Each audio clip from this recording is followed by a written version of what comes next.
fairly dismal elsewhere. A lot of cloud, some of that low cloud covering hills, and some spots of rain and drizzle just about anywhere in the west, but most persistent over the hills of northern England and Wales. That's accompanied by a keen breeze around Irish Sea coasts. But for Scotland and Northern Ireland, brighter skies, albeit with blustery showers in the north and west. Further south again, and a misty start for southeast England, but sunny spells coming through later with highs of 15 or 16 Celsius. However, we keep the area of cloud and some outbreaks of rain into Tuesday night. It really just lingers across southern parts of the UK with some heavier bursts of rain at times for the Midlands, Wales and the southwest. Northern England, Scotland and Northern Ireland meanwhile see clear spells and just a few showers as we start off Wednesday. But in the south it is a gloomy picture once again. A mild start but with some outbreaks of rain about. That rain steadily pushing south and easing during the day on Wednesday, but it stays fairly grey and damp in places. Brighter skies in the north with some showers about, but actually plenty of dry and fine weather. Thursday's looking mostly dry, but with a lot of cloud in many places. Friday, more unsettled weather in the north.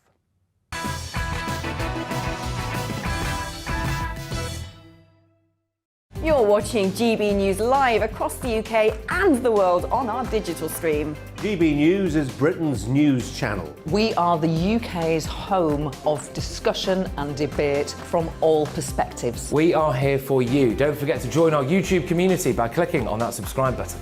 And if you want the GB News app, you can click and catch up on programmes anytime. We love to hear from you, so email us. gbviews@gbnews.uk. Thanks for being part of the GB News family. My name is Andrew Doyle. Join me every Sunday evening at 7 p.m. for Free Speech Nation. This is a show where we address current affairs and news stories of the week with the help of two wonderful comedian panellists. I brought in comics because I want to give it a lighter edge, and also they work for less. See you there.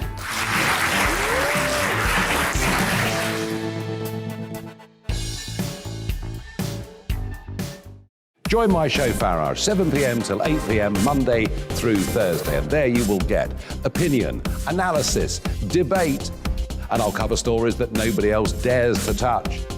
And then for the last 15 minutes, talking pints. We're over a drink. We have a civilised conversation with someone. We very often disagree, but we do it in a grown-up way. Come and join me on Farage.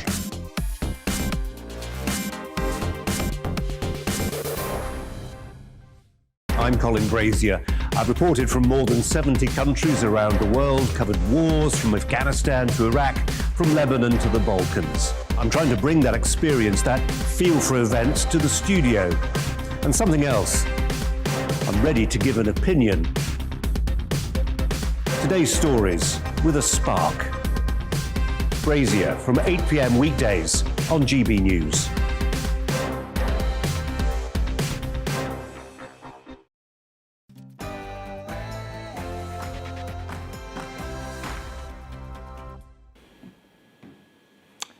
Good evening, I'm Simon Evans and you're watching Headliners, a new show where comedians look at tomorrow's headlines tonight. But first, here's the news.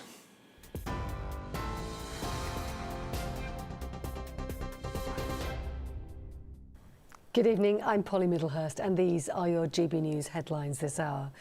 MPs have held an emergency debate today on the government's vote to block the suspension of the MP Owen Paterson and to overhaul parliamentary standards. The Commons Speaker, Sir Lindsay Hoyle, said changes to misconduct proceedings must be done with cross-party support.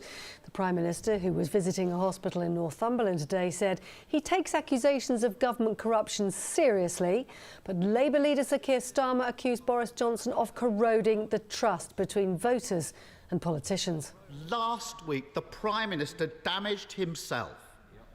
And despite the bravery of some members opposite, he damaged his party. But most importantly, he damaged our democracy. Yorkshire County Cricket Club's new chair has apologised to Azim Rafiq over his allegations of institutional racism. The club has also reached a financial settlement with Azim over his employment tribunal.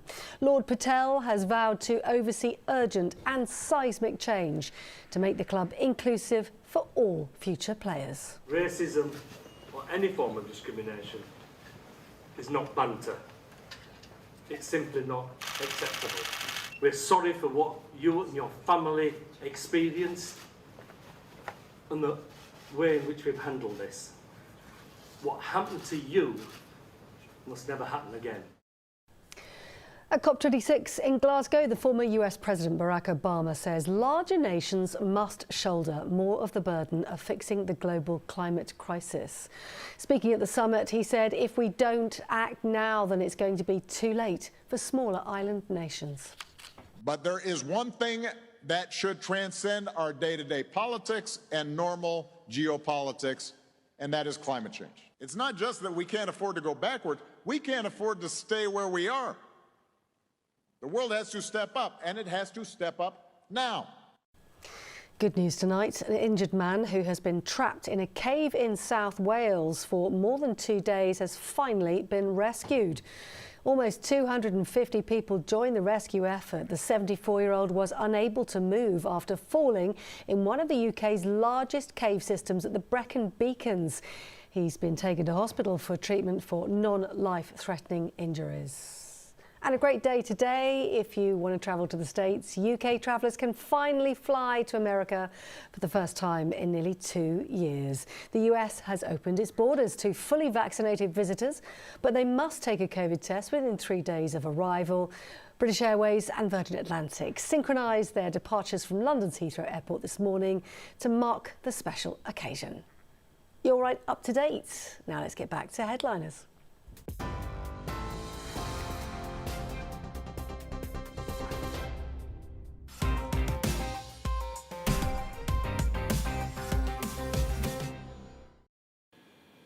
Good evening, Great Britain. It's wonderful to be here hosting the very first edition of Headliners. Myself and two of my fellow comedians taking not a sideways look but a full-on glare at tomorrow's headlines.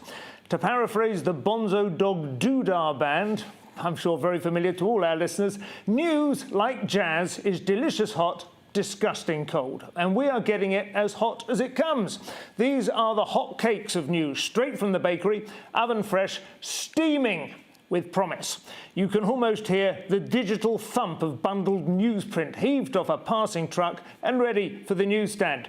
And to give us the hot takes on the hot cakes, I have with me not one, but two highly opinionated old hacks from the stand-up circuit. Expect cynicism, world weariness, if not outright contempt for the political process and the whole sorry charade. All the qualities that one used to associate with Fleet Street reporters in the good old days before they had to attend their HR-approved conditioning and re-educationing programmes. So, let's have a look at tomorrow's front pages. We have The Independent, running with the pollution destroying northern Syria, and also Johnson running scared over Tory sleaze storm. Rather mixed metaphor, but the accusation comes after Johnson dodged a House of Commons debate on sleaze to attend a hospital in the northeast. That's when you know someone really wants to get out of something. Sorry, can't make it today. I have to hang out with some highly infectious Geordies. The Metro have run with the same story. I'm a Prime Minister, get me out of here. Popular game show, of course. Boris is good at hiding. He has honed his skills after decades spent in wardrobes hearing a husband's key in the lock. And The Guardian has Johnson is leading the Tory party through the sewers, says Keir Starmer, presumably for reasons of easy camouflage.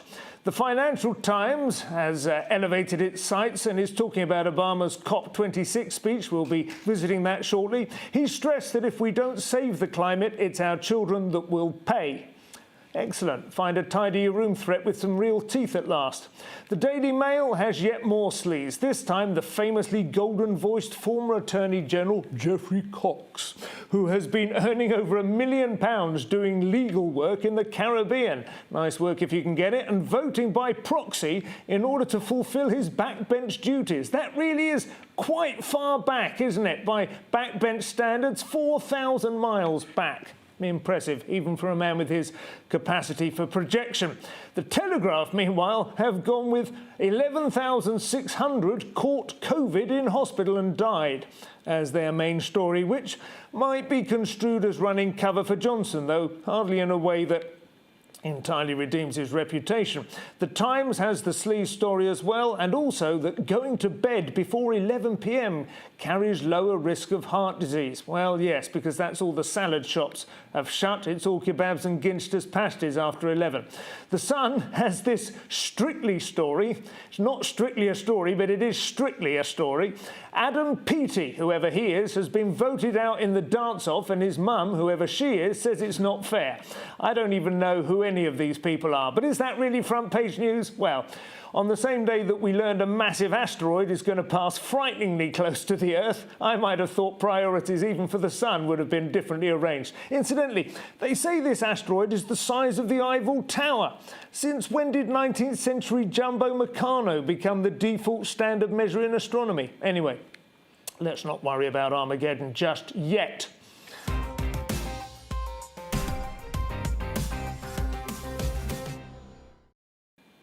Tonight, I am joined by former security advisor and current security risk Leo Kearse and leader of the former ballerina and avant-garde contortionist Ian Stone.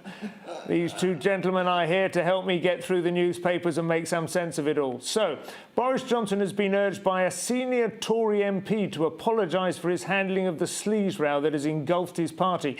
Tory MPs were ordered on Wednesday to vote for a new committee to consider an altered system of appeals after former Environment Secretary Owen Paterson was sanctioned, only for ministers to backtrack after the opposition parties refused to cooperate. Well, what do you think, chaps? Yeah, this is that story. Johnson running scared over Tory sleaze storm. This is the front of the Independent, but it's on most of the papers. The Metro, get me out of it. I'm a Prime Minister, get me out of here. Boris dodges common sleaze debate. I mean, the first sentence, really. Boris Johnson has been accused of running scared after he dodged scrutiny of his attempt to save a Tory MP from punishment for sleaze. So he didn't turn up at the debate today.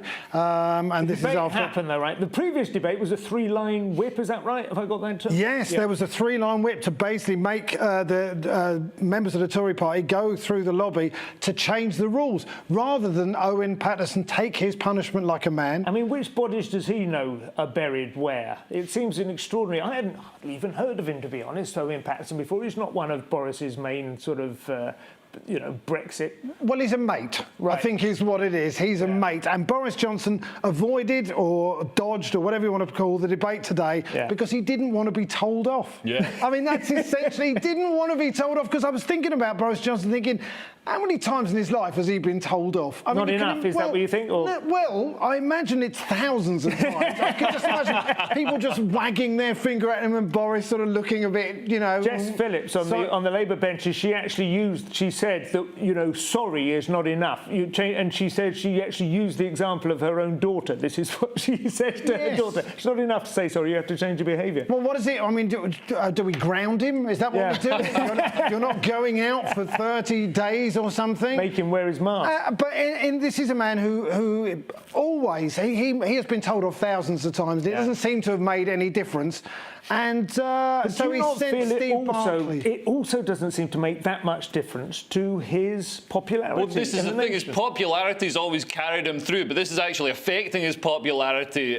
He's actually polling, the Tories are polling lower than Labour for the first time since probably 1978. Yeah. So they're 35 Tories polled 35 and Labour are polling 36, which, I mean, it's pretty incredible that the opposition can be doing so badly, so many years into a pretty disgraceful government. Yeah. But this finally seems to have stuck. This has cut through. This has cut through because it's in a way that Wardrobe Gate, for instance, that didn't, or was it Wallpaper Gate? I can't remember. Wallpaper Gate, and there was also Fridge Gate, wasn't there? When he hid in a fridge. There's another occasion for him hiding. And this is a man who is preternaturally disposed to hiding from anyone telling him off. Yeah, but at some point he's going to hide in a field, and then we're going to have Gate. Yes.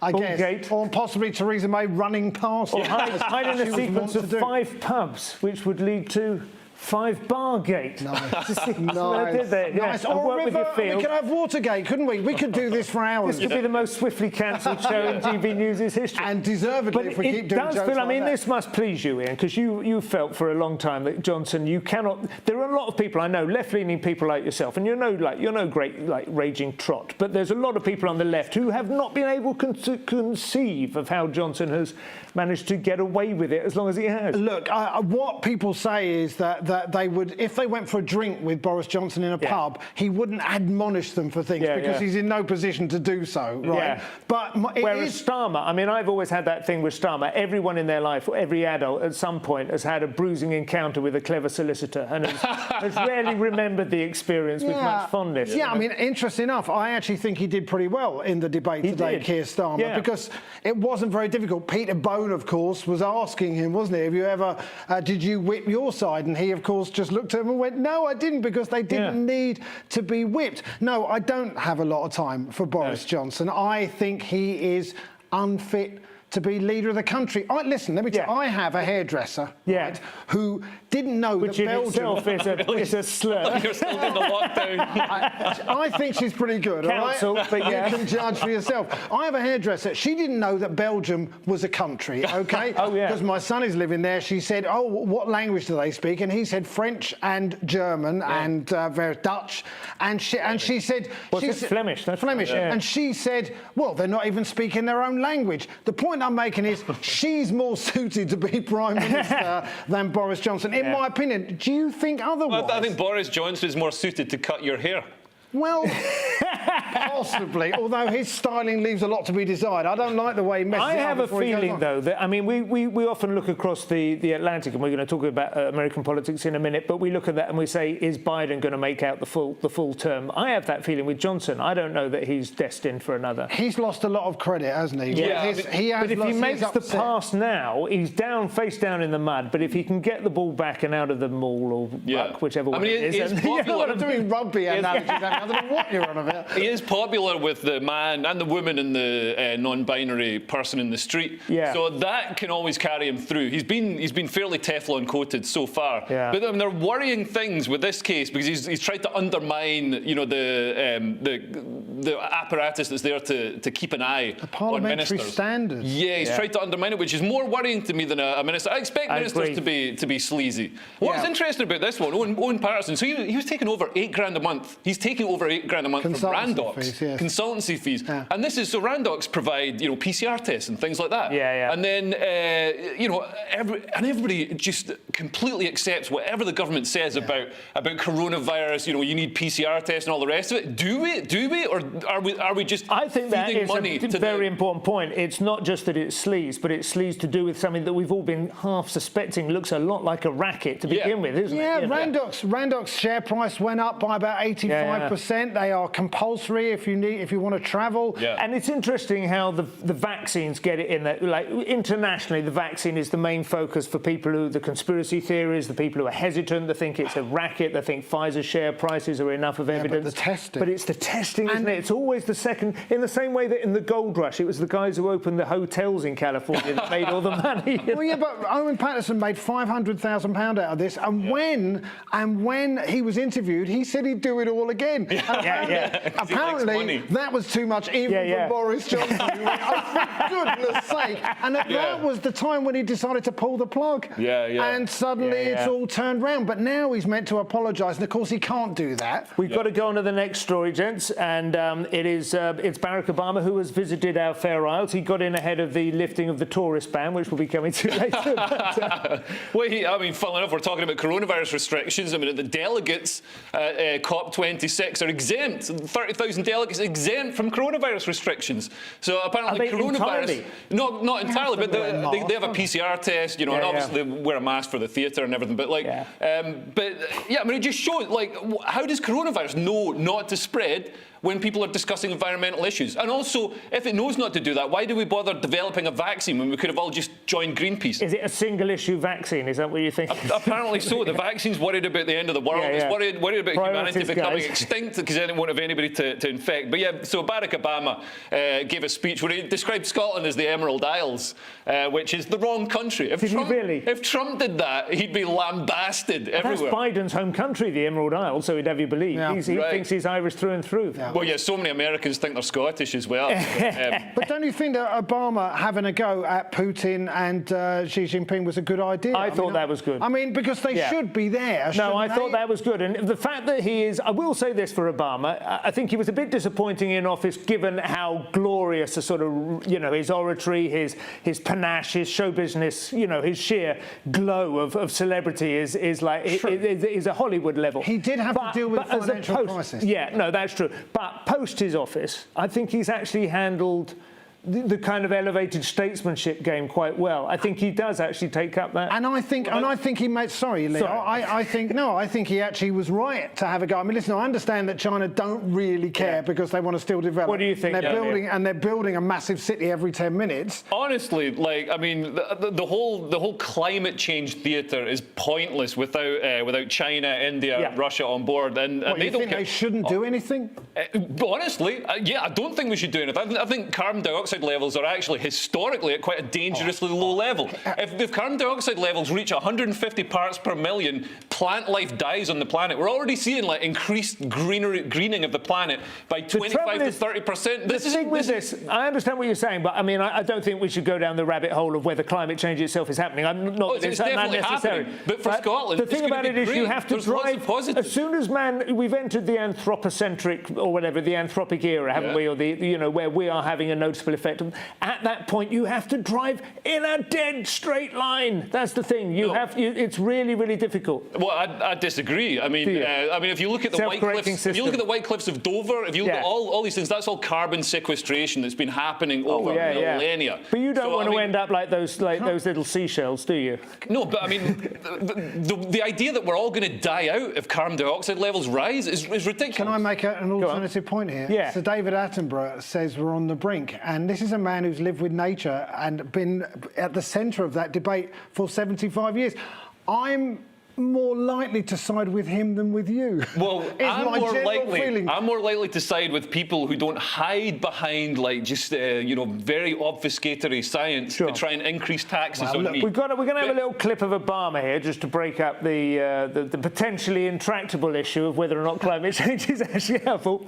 What have we got Obama doing? I'm ready for the long haul. Walking off. So let's get to work. Thank you very much, everybody. Thank you.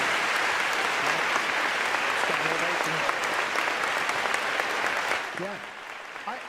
Can I say something, right? I understand that some of the crankier elements of the environmental lobby, when they were gluing themselves to roads, gluing themselves to roads, or all on bridges last year, when they were blocking bridges in central London. And obviously, I'm looking at it thinking, well, if anything is going to solve the climate crisis, it's Pilates and interpretive dance, right? We see that is a bit too much.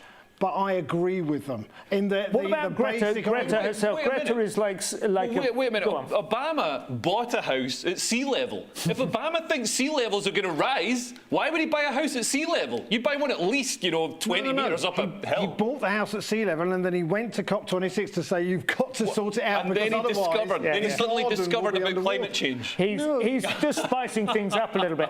I have found the Greta Thunberg thing really problematic. I'll be honest with you, because and I'll tell you exactly why. Because she is like a young girl. I've nothing against her independent.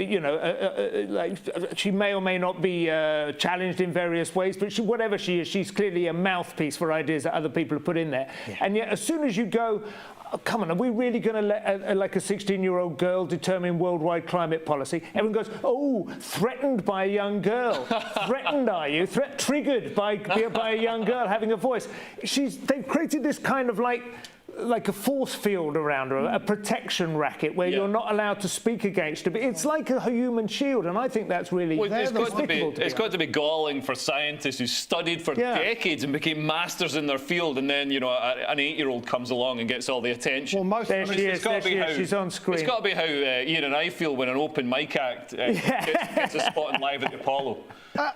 Although I'm trying to continue the analogy, if it was an open mic act that most of the world scientists agreed with, I'd probably agree with them as well. But do they? Do they really agree with her? As I understand it, she's standing there going, "It's not enough! How dare you!" It's a very emotive cry, isn't it? But why wouldn't you get emotional about the possible end of the world? Why doesn't she go to China? Why does she not? She doesn't do anything that.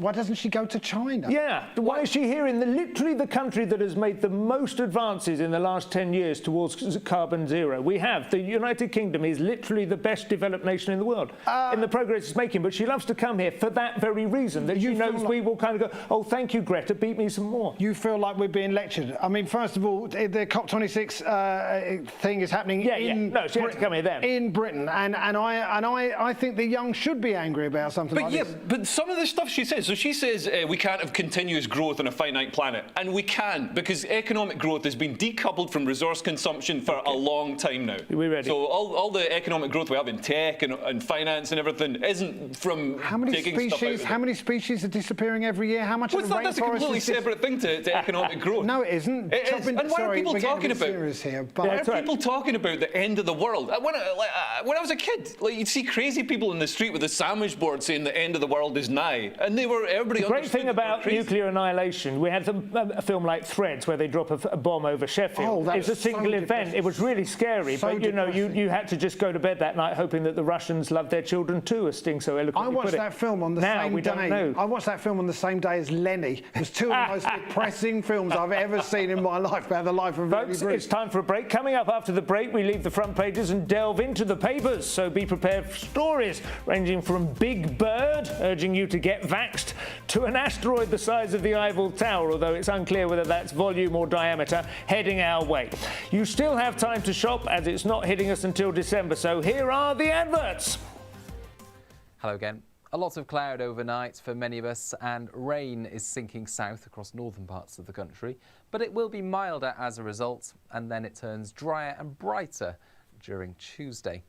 Here are the weather fronts that are sinking south overnight. In between them, a slice of mild Atlantic air that contains an awful lot of cloud, some thick and low cloud across many parts of the country through the night, and these outbreaks of more persistent rain, initially for Scotland and Northern Ireland, and then sinking into parts of northern England and Wales by the end of the night. Clearing skies, meanwhile, behind the weather fronts for northern Scotland. A lot fresher here as we begin Tuesday, but mild and fairly dismal elsewhere. A lot of cloud, some of that low cloud covering hills, and some spots of rain and drizzle just about anywhere in the west, but most persistent over the hills of northern England and Wales. That's accompanied by a keen breeze around Irish Sea coasts. But for Scotland and Northern Ireland, brighter skies, albeit with blustery showers in the north and west. Further south again, and a misty start for southeast England, but sunny spells coming through later with highs of 15 or 16 Celsius. However, we keep the area of cloud and some outbreaks of rain into Tuesday night. It really just lingers across southern parts of the UK with some heavier bursts of rain at times for the Midlands, Wales and the southwest. Northern England, Scotland and Northern Ireland meanwhile see clear spells and just a few showers as we start off Wednesday. But in the south it is a gloomy picture once again. A mild start but with some outbreaks of rain about. That rain steadily pushing south and easing during the day on Wednesday, but it stays fairly grey and damp in places. Brighter skies in the north with some showers about, but actually plenty of dry and fine weather. Thursday's looking mostly dry, but with a lot of cloud in many places. Friday, more unsettled weather in the north.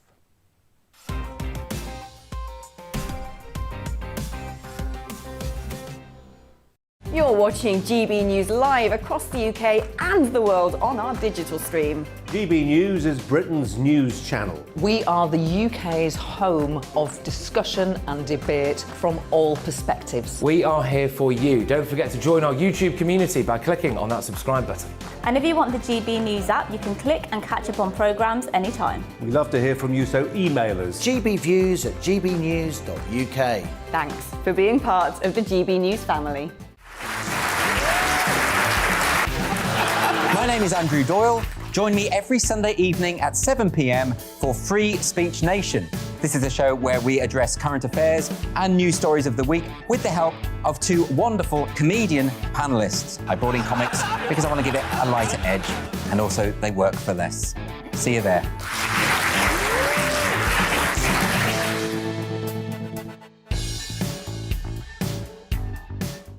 Join my show Farage, 7 p.m. till 8 p.m. Monday through Thursday, and there you will get opinion, analysis, debate, and I'll cover stories that nobody else dares to touch. And then for the last 15 minutes, talking pints. We're over a drink. We have a civilised conversation with someone. We very often disagree, but we do it in a grown-up way. Come and join me on Farage.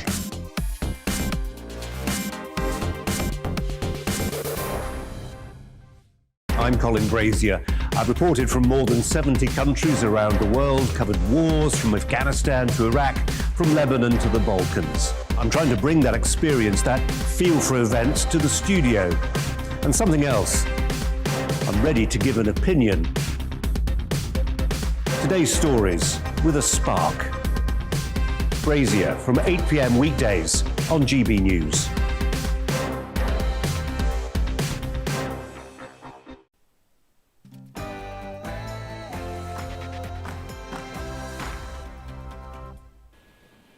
Welcome back to Headliners with me, Simon Evans, and my special guests Ian Stone and Leo Kirst. Before the break, we were looking at the headlines. Now we're going to take a look inside the papers, where I'm afraid to say the news continues. And if you thought the days of freedom with two doses of the vaccine had arrived, prepare to be disappointed yet again. Ministers are supposedly planning to introduce an annual vaccination programme to beat back the waves of COVID and any potential variants that could arrive on our shores in the next couple of years. This is, of course, playing right into the hands of various lunatic conspiracy theorists that are trying to avoid the wilder fringes of theories of that kind. What do you make of this, Ian? Is it any surprise to you that we're looking at a lifelong programme of vaccination? Well, COVID is not going away, is it? I mean, it'd be great if it did. I thought it was enough, you know, when we're in comedy clubs where we just swap microphones, and that seems to confuse COVID. Yeah. It's highly contagious, but not that bright as some sort of virus. But we're going to have a booster, and I've had my double vax, and I'm happy to have my booster, and I'm happy to have one every year. It doesn't sound that awful, does it? One a year, and they make you feel a bit groggy for maybe 24 hours, but you know. Yeah, and look, if Bill Gates is keeping an eye on me, I'm fine with that. The liquid SIM card, you have that. Hey, if it helps me with broadband, I'm okay with that, to be honest. I'm quite annoyed, frankly, that I'm not picking up 5G. I still have to upgrade my phone, because I thought that came with the vaccine. This is what I find, this debate when you see people and they mention... I saw a woman who worked in a shoe shop and they were asking her about the retail sector and COVID. Yeah. And then they said, have you had your vaccine? And she went, no. And she starts talking about Bill Gates. And I thought... You work in a shoe shop. Do you honestly think he's keeping tabs on people in the retail sector? Yeah. You know, with his big console. Yeah, I suppose just to play devil's advocate, which is obviously, you know, part of my role here. Yes. You look at the Chinese state, the CCP, and the degree of surveillance they have on millions of people out there who are every bit as insignificant as a woman in the shoe shop. But as a collective whole, they are monitoring their state very, very closely. It's not a totally unreasonable proposition that other world leaders might look at that model and think this is where we're going. I know that Leo feels this way. Go on. Well, lockdown really revealed... People thought that... The government thought Britain would never allow a lockdown. They thought there'd be riots in the street. Yeah. It turns out we really like not doing anything, sitting at home and getting paid 80% of our salary. So it really revealed the hand that, you know, they can introduce, you know, more draconian legislation is coming coming through, more controlling legislation. And for the last, few decades, the thought has been that as China becomes richer and gets this burgeoning middle class, it's going to naturally gravitate towards freedom. Yeah. Instead, it's going the other way. And as we're gravitating towards a more Chinese sort of authoritarian. I mean, I think that's true. It's not necessarily collated with the vaccine, but I think that is true. 30 years ago, when we were looking at globalization, the whole point was that China would be liberalized. In fact, if anything, we are meeting them absolutely. halfway. And if we're looking at, we were just talking about Owen Paterson, who's taken all this money from Randox. Yeah. These booster jabs, I mean, are they medically necessary, or is Owen Patterson or whoever just getting a nice £10 a back? jab, it doesn't matter. But go on, Ian. Well, I know people last year were burning down 5G masks, weren't they? That's straw manning. Let's talk about the capacity for our state to pursue a Chinese model of surveillance and control. OK, well, if the Chinese are listening to our phone calls, I don't mind, because most of my phone calls are all in Chinese. This is still facetious nonsense. Wait for the joke. Go on. No, I've done it now. It's too late. They would have heard it. You didn't. But anyway, I don't know. But do you think it's a plausible suspicion, or do you think it's all on a line with like thinking that 5G masks are causing coronavirus? Do I think it's a plausible suspicion that the Chinese maybe have the British state has as much of an appetite for control and surveillance as the Chinese do when it sees how easy it is to make them obey? I don't think the British state does have as much of an appetite, but I know that other people disagree. Yeah. Well, I mean, if you look at the legislation they're bringing through, the hate crime legislation, the policing bill. And funny enough, Scotland, of course, is absolutely on the cutting edge of this, right? Oh, absolutely, it's extraordinary. And I always thought they were like, give me freedom or give me death, or whatever it was. Oh, no, and in Scotland, everybody's wearing a mask. Britain England always thought it was John Bull. In reality, there were a few people got irritable about drone strikes on the Derbyshire moors, but apart from that, everyone was right up for it, weren't they? Basically, we'll sit at home and watch Piers Morgan every morning. When were there drone strikes on the Derbyshire moors? You know what I mean? You know what I'm talking about. The dog walkers. Anyway, let's move on. We've got another one. Oh no, hang on, I've skipped one. Sorry.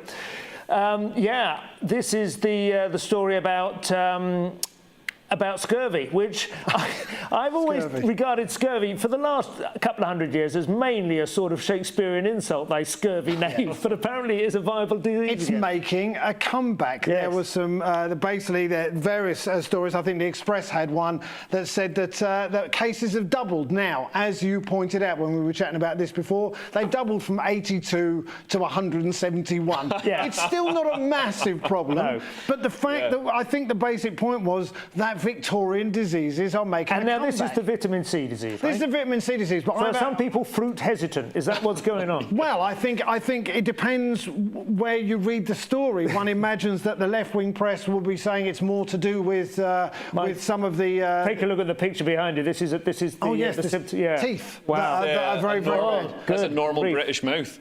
But the point is that maybe the left-wing press would say it's more the fault of the Tory government, and maybe the other press would say, well, it's just people who don't eat enough fruit. I think a developed country shouldn't have cases of scurvy going up. I should say also that I have got a touch of scrofula. Scrofula, okay. I mean, it's nothing scabies. serious. All the scurs. I had scabies once. There's a lot of shame goes with the scur diseases, isn't there? Yeah, it's me uncomfortable in the evening when I lie down. This ties in with the big state, nanny state, because the Tory party, I don't know how they can call themselves a Conservative party, because they don't seem to be very conservative, but they're increasing the size and the power of the state. And this ties in with it. People say, oh, it's the government's fault. Like the government should be going around everybody's houses shoving limes in their mouth.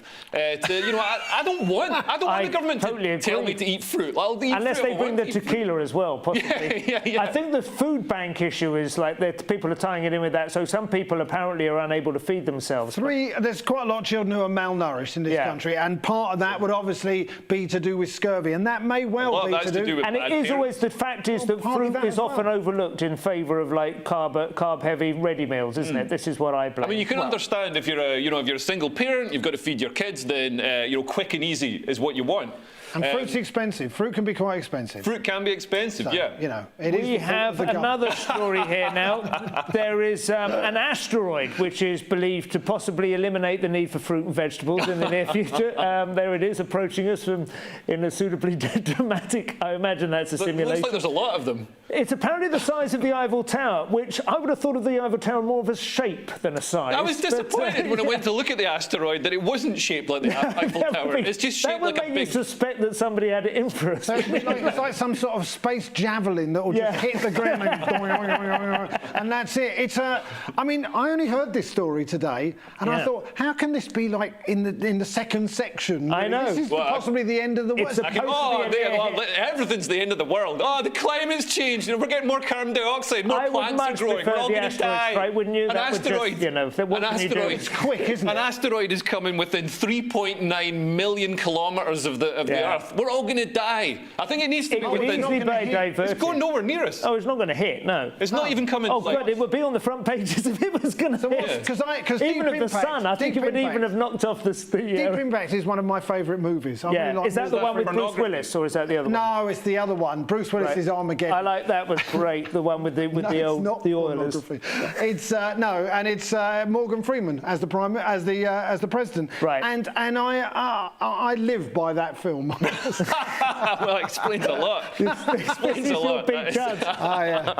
But some people have been saying, you know, it's got like echoes of Munich 38 here. The asteroid does not intend any harm towards the Earth. The asteroid is simply pursuing a trajectory. Do you know what I mean? I mean, we are monitoring. There's asteroids. People watching. There's asteroids. I mean, this one's going to come back round in 42 years, apparently.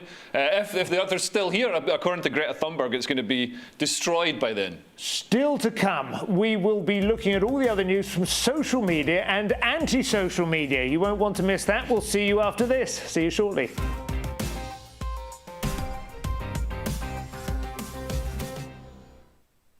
You're watching GB News live across the UK and the world on our digital stream. GB News is Britain's news channel. We are the UK's home of discussion and debate from all perspectives. We are here for you. Don't forget to join our YouTube community by clicking on that subscribe button.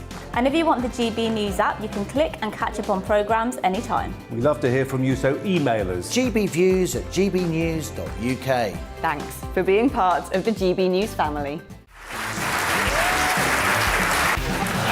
My name is Andrew Doyle. Join me every Sunday evening at 7 p.m. for Free Speech Nation. This is a show where we address current affairs and news stories of the week with the help of two wonderful comedian panellists. I brought in comics because I want to give it a lighter edge, and also they work for less. See you there.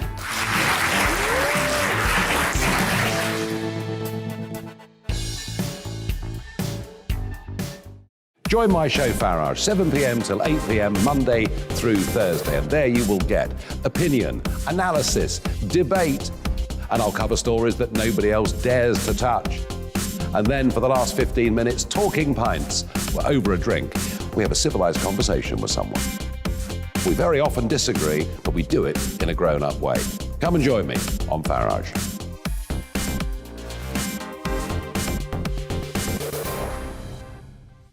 I'm Colin Brazier. I've reported from more than 70 countries around the world, covered wars from Afghanistan to Iraq, from Lebanon to the Balkans. I'm trying to bring that experience, that feel for events, to the studio. And something else. I'm ready to give an opinion. Today's stories with a spark. Brazier from 8 p.m. weekdays on GB News.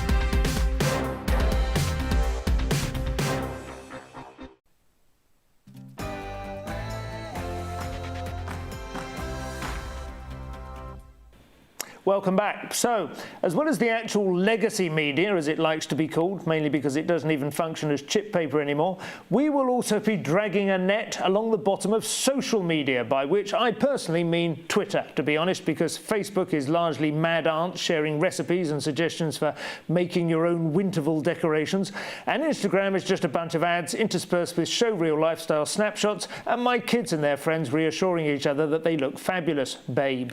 Twitter, on the other hand, is where the debate happens. It's fast and vital, and if you curate a good set of follows, it really flies, but it still sends a little shudder of shame through me every time I have to say its name, suggestive as it is of the most inane and vapid of chat. Nevertheless, first up, Kathleen Stock is the professor of philosophy who felt compelled to resign from her post at Sussex University after a campaign of harassment from student activists who accused her of being transphobic. She, of course, has been the subject of much discussion on GB News.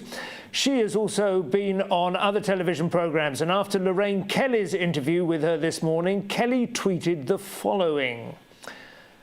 There it is. I believe trans women are women and trans men are men. Dr. Stock doesn't, and we disagree on that. That is in response to a question that she got about whether she felt able to sort of have that interview despite being in the opposite corner from Dr. Stock. Now, there's two aspects to this story. One, I think, is the perfectly reasonable point that Lorraine Kelly is making, that she has guests on her programme that she doesn't agree with, and I think that's pretty healthy. You know, as we can see here, it's the style we've adopted. But there is also, as many people on Twitter pointed out, a slightly more amusing and ironic fact, which is that Lorraine Kelly, not very long ago, had explained in court by her lawyer that she herself had a sort of television persona, which meant that she wasn't really being herself on that programme. She was a sort of actor who portrayed a lively, chatty, friendly and open-minded chat show host, and therefore there were tax advantages to that. Yeah, so this was for tax reasons. She was basically dodging tax, which she shouldn't see as dodging tax. She should see it as stealing money from the NHS. I think that's a healthy way to look at it. Well, listen, we all try and minimise tax legally within certain reasonable bounds, but it is a bit rich when she comes on and then says, you know, this is what I believe, and you've already been told that this is just a persona. What do you think, Ian? Does she really believe it, or has she chosen to believe that because it's the right thing to be appearing to believe that? I have no idea whether she believes it or not. I wouldn't know how I would. Don't you ever get the feeling, though, when people say, I believe that trans men are men and trans women are women, it's a little bit like in Peter Pan saying, I believe in fairies, I do, because that will bring Tinkerbell back to life. But nevertheless, does it have a little bit of that tang? Well, this story, the whole thing with Kathleen Stock and Sussex University, wasn't it, really? Yeah. The thing that concerns me is that students are not getting people coming up against them who are disagreeing with them and saying, no, you're wrong. Because I tell you what, you'd rather have that happen when you're at university than when you go out into the real world, because it's much more brutal out there, isn't it? You're going to be it's now populated by people who've been at university. How scared they're going to be when they sit next to Leo and he goes, wrong. Start crying, won't they? Actually, we haven't got enough carbon dioxide. That sort of stuff. So I think that is where the problem is. As for Lorraine Kelly, I haven't thought about Lorraine Kelly much in the last 10 years, to be honest with you. But these people, it's a fair point, I think, to say that, yes, universities shape young minds, and it is important that they get shaped like from both sides. Otherwise, they're going to come out half-baked or half-shaped. But on the other hand, if this has been going on now for 20 years, an extraordinarily large number of people in positions in broadcasting and so on emerged from university having only been shaped from one side. They're now leading the national conversation. Which is what is the real world? At what point is the real world? That's exactly what we're seeing right now. And I thought it was unfair of Lorraine to say to Kathleen that she hadn't been cancelled just because she gets to go on a couple of TV shows. Because she was cancelled, not from television shows, but from her job. She was bullied out of her job, and that's and she's got a serious claim to make. And is it not adequate then that Lorraine Kelly says, so this is great, we can chat about it on the sofa, because after that sofa chat is over, Lorraine Kelly still has a job and an extremely beneficial tax arrangment, and Kathleen Stock is basically going down the DHS and seeing what's available. And also Lorraine can say that, you know, banalities like, I believe that trans women are women and trans men are men, without any sort of proper look at what that actually means, because right now I could say I'm a woman and then I'm a woman. Am I a woman? Well, the definition seems to be getting slipshod. President Joe Biden, meanwhile, has congratulated Big Bird. Just in case you didn't think the world was mad enough. Biden is pro-Big Bird. I mean, almost Biden Big Bird. It's got a kind of alliterative bounce to it, hasn't it? Yeah. For announcing that it had its COVID vaccine, while Texas Senator Ted Cruz has accused the Sesame Street Muppet of propaganda. Yeah. Now, this is serious, though. So Cruz and Biden are lining up either side of the Sesame Street gang. Well, first of all, who runs Big Bird's social account is what I'd like to know, really, because, I mean, is it a bit like footballers? They have like Lorraine Kelly. Is Big Bird a persona? Well, yes, I believe possibly. But And I also was wondering, of course, which other children's characters are pro or against the vaccine. Elmo came out for it, I believe. I was going to say, didn't he? But I don't actually know what Elmo. And we were saying that maybe one or two of them are against the vaccine. But both these things can be true. Big Bird could be pro the vaccine, and Ted Cruz might be right in saying that it is propaganda. I just happen to agree with this propaganda. But the propaganda. But why are we vaccinating Muppets? They're not even human. And it's a bird. Birds, like, you know, they should be vaccinating Big Bird for avian flu. Well, I was going to say bird flu is a very serious threat all the time. Vaccinating Peppa Pig for swine flu. Bird flu is not dangerous to birds, as I understand it. I thought they just carried it and they gave it to the rest of us. I might be wrong about that. As well, yeah. So I don't know. Do we carry anything that's dangerous to birds? I mean, apart from knives and things like that. Yes, crossbows. I think things like that.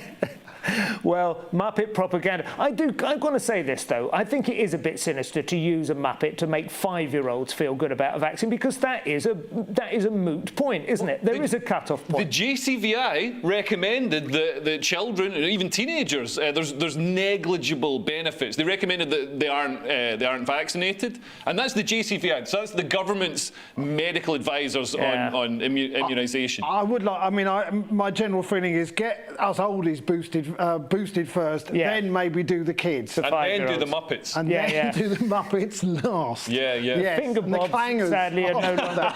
for anyone who's over 60. OK, we're on to Instagram trees now. An Instagram trend of unknown origin, that's a sinister phrase in itself, has had 1.9 million users join in on the prompt that we will plant one tree for every pet picture posted. There's a lot of alliteration going on in this segment. We didn't know who's posted it, but over 5 million have now posted pictures of their pets, and apparently a tree will get planted every time. It's of unknown origin, which always makes me suspect the Chinese, but I can't say that. It doesn't even matter, even if it is the Chinese. It's a good thing. It's a good thing. Isn't this just like a chain letter? Where they make a promise? Because, I mean, who is planting these trees? And also, what's the carbon footprint of 1.9 million Instagram posts? Because Instagram runs on electricity. You probably not as big as a tree. Not that much, I imagine. If you're asking. How many people are actually planting acorns, though, and how many are driving to their local garden centre and selecting a tree that's been grown under a cloche heated with electrical filaments through the window? You know what I mean? There's a lot of overthinking this. No, you've got to be careful. Overthinking things is exactly what you're going to do with the climate. We didn't get here by underthinking. I just think planting trees is a good idea. I agree. Whether Facebook or Meta, whatever. Have you got trees? Have you planted any? I have planted trees. Yes, I did it well. No, I went to a Jewish primary school and we planted trees for Israel. Right. Possibly on Palestinian land. I'm not totally sure. When you were an infant yourself. When I was an infant. Yes. So nothing since you were 5. In fact, nothing. Well, sorry. Is this like before Israel didn't exist back then? My no. Wait a minute. But I have planted some trees, and I think everybody should. And I think, agree. In the end, I'd like to think that this is a good story, and they're going to do it. Who knows? Yeah.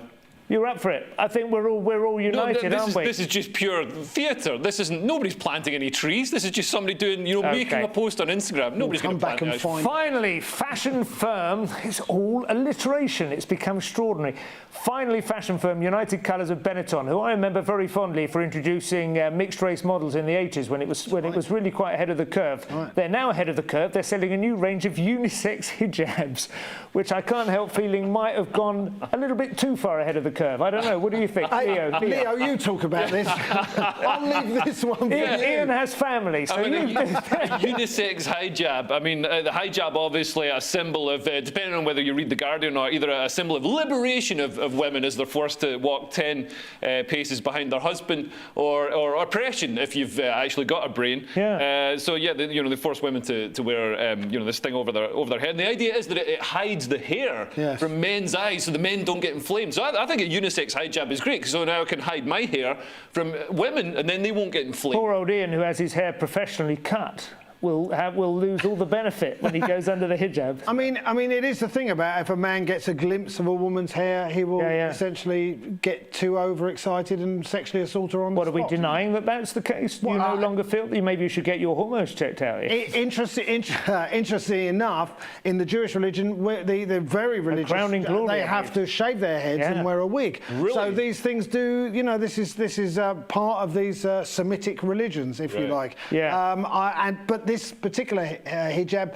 Well, there it is. It looks more like a kind of elongated swimming snood. Also, can I just say, it's a man wearing it as well. Oh, no, but it is a unisex. If it was a woman wearing a unisex one, I think they would probably feel they had understressed its unisexuality. But I think we're assuming his gender here. Sorry? We're assuming a gender here. An agenda or agenda? Yeah. Both. Both, yeah. I think I know what their agenda is. It's quite a nice... It's not a bad-looking thing, though, is it, really, actually? I would wear a snood. I've always said any... Can I tell you what the cultural appropriation I would most endorse quickly is like the Sikh-style turban. I really like those with the big silver beard, which I can grow the full beard.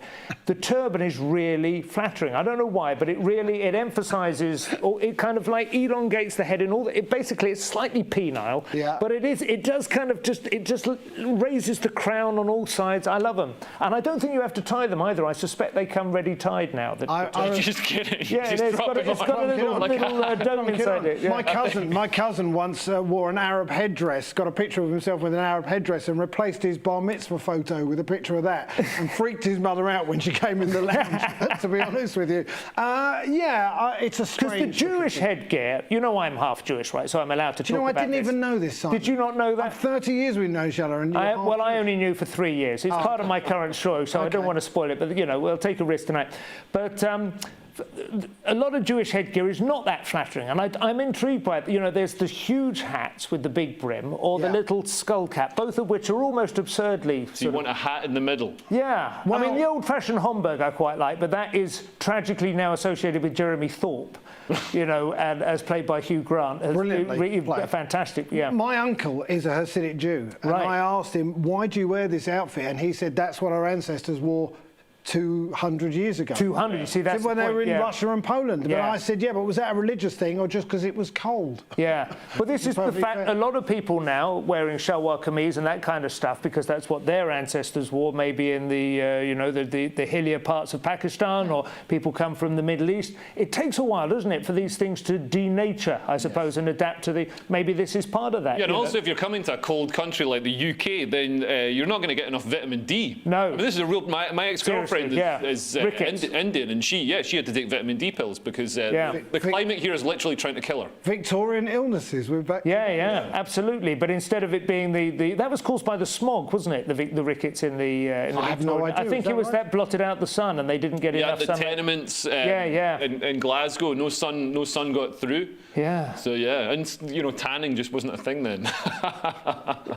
But this unisex hijab, I think it's hijab, isn't it? Hijab. All right, I'm Scottish. I don't know. Well, there are a whole different, and it's you've got to get them right, haven't you? There's the one where you're just staring through a sort of mesh. And that seems a little extreme. Whereas this one, you can see that person's face. We've got time for one more story, and I understand you have got something on this going to bed early thing. Yes, in the front page of the Times. There's a number of papers that have it. The Guardian have it as well. But yes, it is on the front page of the Times. 11 p.m. bedtime linked to a healthy heart. Interesting enough, in the Guardian it says just after 10 p.m. as well. Right. So I don't know if there's some sort of comment. But does it mean you have to stay in bed longer, or just go 8 till 6? It doesn't say what time you should get up. Yeah. I think it's a problem for stand-up comedians. That's serious. I need to go on first for my heart. How many people on this show? Yes. Why didn't they tell me that before I signed up? They could have told me. We this need is to going to get be the first Lorraine story Kelly's lawyer, and she might be able to get us some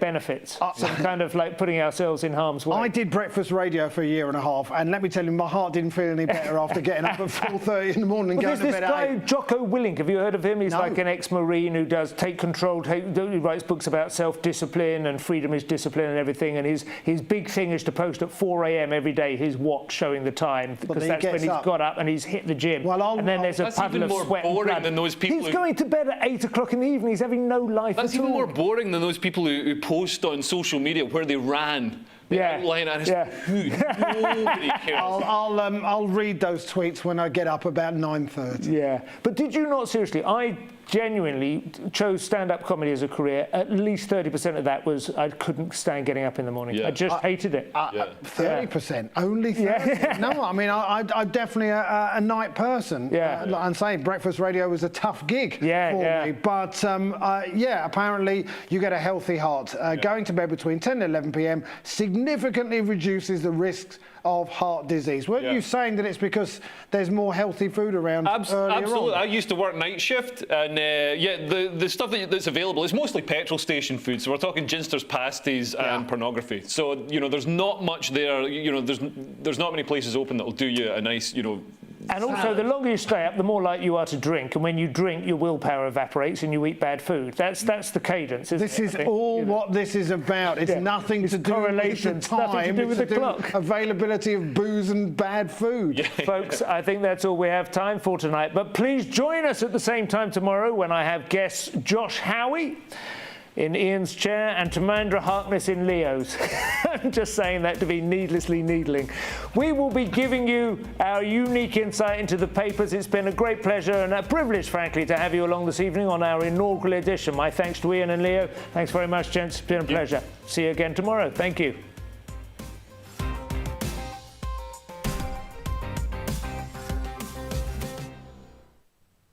Hello again.